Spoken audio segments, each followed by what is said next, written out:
बिस्मिल्लाहिर्रहमानिर्रहीम। अस्सलामु अलैकुम अज़ीज़ तलबा। आज हम इनकम फ्रॉम प्रॉपर्टी सेक्शन 15 के हवाले से सीखेंगे। इनकम फ्रॉम प्रॉपर्टी को समझने के लिए हमें कुछ कॉन्सेप्ट्स को पहले समझना होगा। नंबर 1 है लैंड। लैंड से मुराद वो एरिया है जिस पर कोई कंस्ट्रक्शन नहीं हुई। ये पार्किंग लॉट हो सकती है, ये प्ले ग्राउंड हो सकता है, या ये बिल्डिंग के गिर्द जो है कोई खाली जगह भी हो सकती है। दूसरा है बिल्डिंग, जहां पर कंस्ट्रक्शन हुई हुई है। कंस्ट्रक्शन की डेफिनेशन ये है कि दीवारें होनी चाहिए, छत होनी चाहिए, वॉल्स एंड रूफ्स अगर मौजूद हैं तो वो बिल्डिंग कहलाएगी, वो छोटी है या वो बड़ी है। रेंट, अब इस लैंड और बिल्डिंग को आप किसी दूसरे बंदे को यूज करने के लिए देंगे और उसके बदले में जो भी अमाउंट आपने ली है या लेनी है वो आपका रेंट कहलाएगा। चौथा जो कॉन्सेप्ट है वो फेयर मार्केट रेंट है।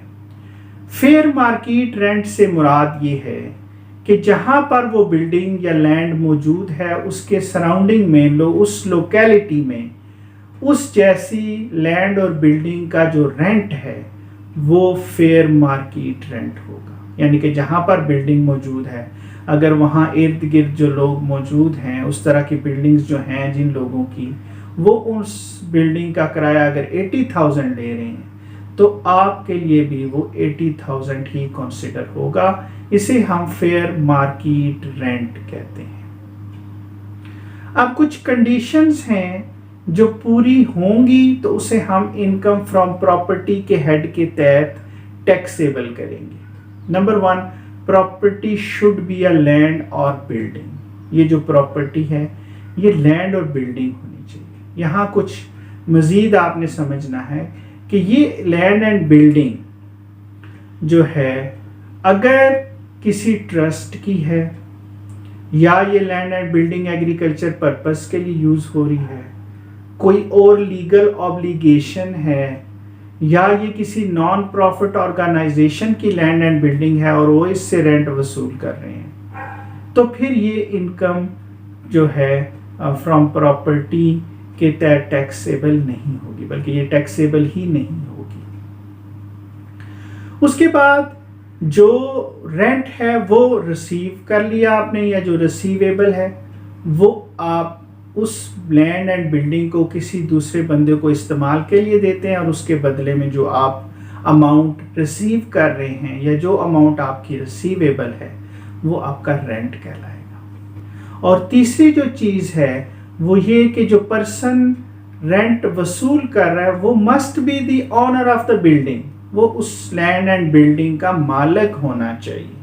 तो उस सूरत में ये इनकम फ्रॉम प्रॉपर्टी सेक्शन 15 के तहत टैक्सेबल इनकम होगी। इसके बाद रेंट चार्जेबल टू टैक्स हम किस तरह से कैलकुलेट करते हैं कि जो रेंट है, कितना रेंट जो है वो चार्जेबल फॉर टैक्स होगा, जिस पर टैक्स लगेगा। नंबर 1, एक्चुअल रेंट और फेयर मार्केट रेंट। जो असल किराया वो ले रहा है या जो मार्केट में उस लोकेलिटी के अंदर उस जैसी बिल्डिंग्स का किराया है, वो जो फेयर मार्केट रेंट है वो विच एवर इज हायर, दोनों में से जो ज्यादा होगा वो टैक्सेबल होगा। अब ये नहीं कि उस लोकेलिटी में जो है उस जैसी लैंड एंड बिल्डिंग का किराया तो 80,000 रुपीज है और आप कहें जी हम तो 20,000 रिसीव कर रहे हैं, तो 20,000 टैक्सेबल नहीं होगा, बल्कि 80,000 पर टैक्स पे करना होगा। नेक्स्ट है फोरफीटेड डिपॉजिट। फोरफीटेड डिपॉजिट से मुराद हम क्या लेते हैं?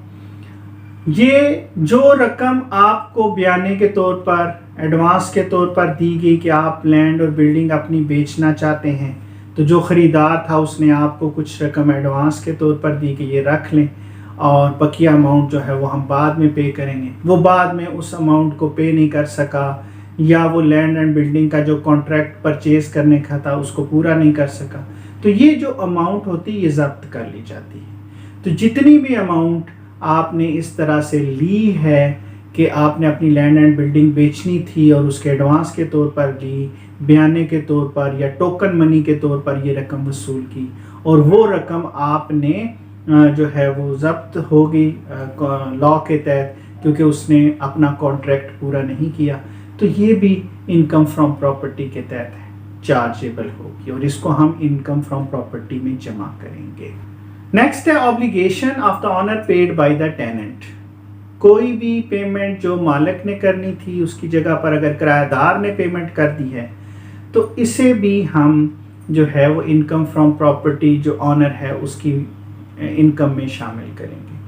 اب مثلاً کوئی انشورنس کروائی تھی بلڈنگ کی، وہ پیمنٹ جو ہے وہ مالک نے کرنی تھی، کرایہ دار نے کر دی۔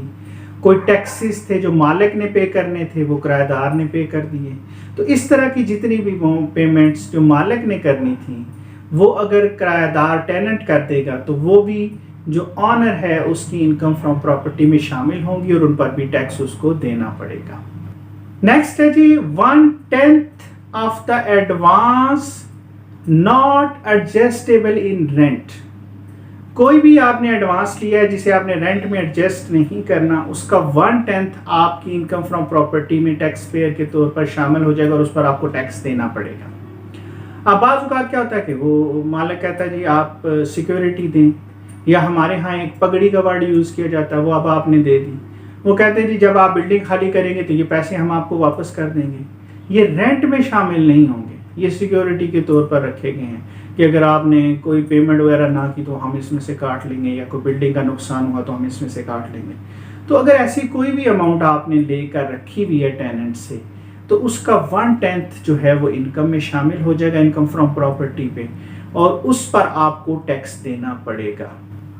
اگلا پوائنٹ ہے ان پیڈ رینٹ از ریکورڈ، کہ اگر کوئی ایسا رینٹ تھا جو ٹیننٹ پے نہیں کر سکا کسی بھی وجہ سے، اور نہ وہ اس قابل تھا کہ پے کر سکے، اور ہمیں یہ تھا کہ شاید ہمیں یہ واپس ہی نہیں ملے گا، تو اگر ایسا کوئی رینٹ ریکور ہو گیا اور آپ کو مل گیا ہے تو وہ آپ کا جو ہے وہ آپ کی انکم میں فرام پراپرٹی میں شامل ہوگا، اور اس پر آپ کو ٹیکس دینا پڑے گا۔